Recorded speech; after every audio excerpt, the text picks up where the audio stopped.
You opened the app to check one thing. One thing. And then you saw it. Someone you went to school with just bought a house. Someone else is on a beach somewhere.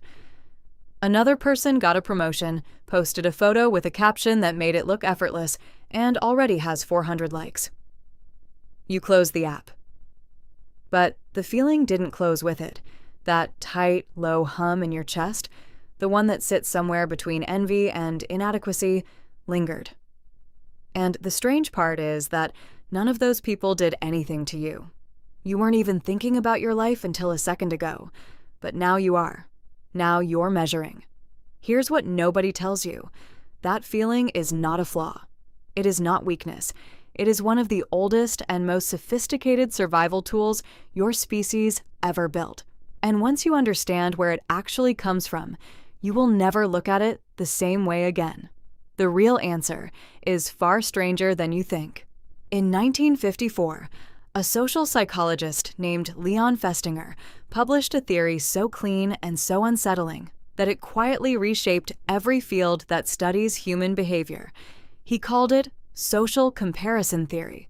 The core idea was this: human beings have a deep, fundamental drive to evaluate their own opinions and abilities.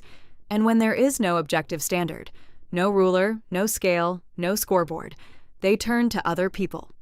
Other people become the measurement. Festinger wasn't talking about vanity. He wasn't talking about insecurity. He was talking about something far more basic. He was saying that the need to know where you stand is hardwired into the way you process reality. Without comparison, you have no frame. Without a frame, you cannot make decisions. And if you cannot make decisions, you cannot survive. Think about what that means. The act of looking at someone else's life and measuring it against your own isn't a modern disease. It isn't something social media invented. It is something evolution spent hundreds of thousands of years refining. You compare because you were built to compare. The question is, built for what? Cast your mind back. Not decades, hundreds of thousands of years. You are living in a group of roughly 150 people. You hunt together. You sleep near the same fire. You raise children in the same small radius of land. In this world, your survival depends almost entirely on your standing within the group. If you are seen as capable, as contributing, as valuable, you eat, you are protected, you reproduce. If you fall too far behind, if you are slower, weaker, less skilled than the others around you, the consequences are not embarrassment, they are death. In that world, constant social monitoring is not neurotic. It is rational, watching what others can do, tracking who is rising, noticing who has more resources, more status, more alliances. That awareness is the difference between being included and being left behind. Your brain learned to run this comparison program automatically, in the background, at all times. Not because it wanted to make you miserable, because it was trying to keep you alive. The evolutionary anthropologist Robin Dunbar spent years studying the social structures of early human groups and concluded that the human brain literally grew larger, in part, to manage the complexity of social relationships. The neocortex, the part of your brain responsible for higher reasoning, expanded alongside the size of human social groups. You did not get a big brain and then decide to be social. You got a big brain because being social was the survival strategy, and comparison is the engine that keeps social awareness running. Here's where it gets more interesting. Festinger discovered something beyond the basic drive to compare. He noticed that comparison tends to move in two directions, and those directions do very different things to you.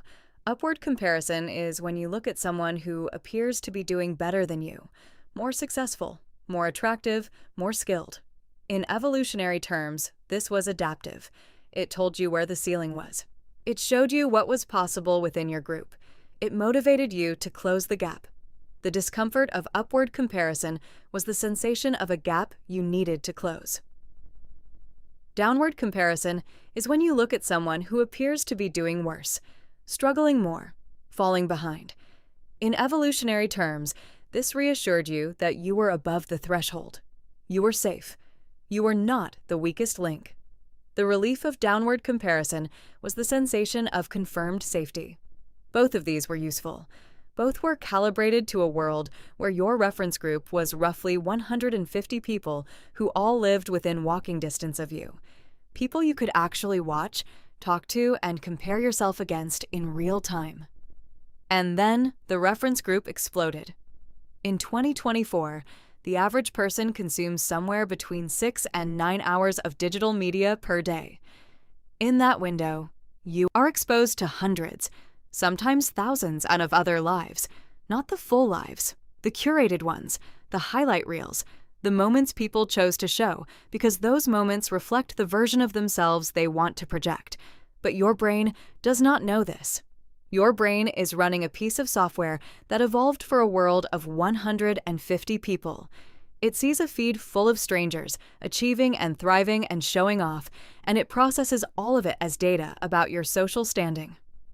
Every single image, every single post, every single number under a photo. Your ancient comparison engine is doing exactly what it was designed to do, and it is completely overwhelmed.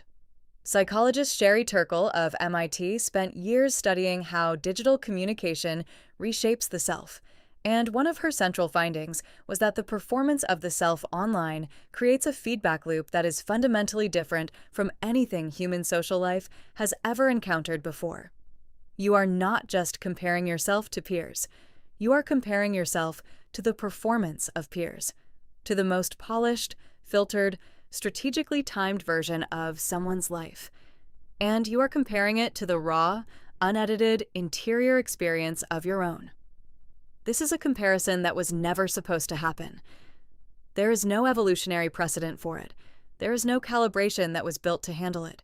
You are running ancient hardware on a modern signal, and the mismatch is the source of almost every strange, hollow, quietly destabilizing feeling you have had while scrolling. But here's the counterintuitive part. Here's the thing that changes everything. The same comparison drive that can hollow you out is also the mechanism behind almost every meaningful stretch of growth in your life. Think about when you learned a new skill because someone around you had it. Think about when you worked harder because you saw what was possible. Think about when someone's success made you believe something was achievable, not because you envied them, but because they became proof.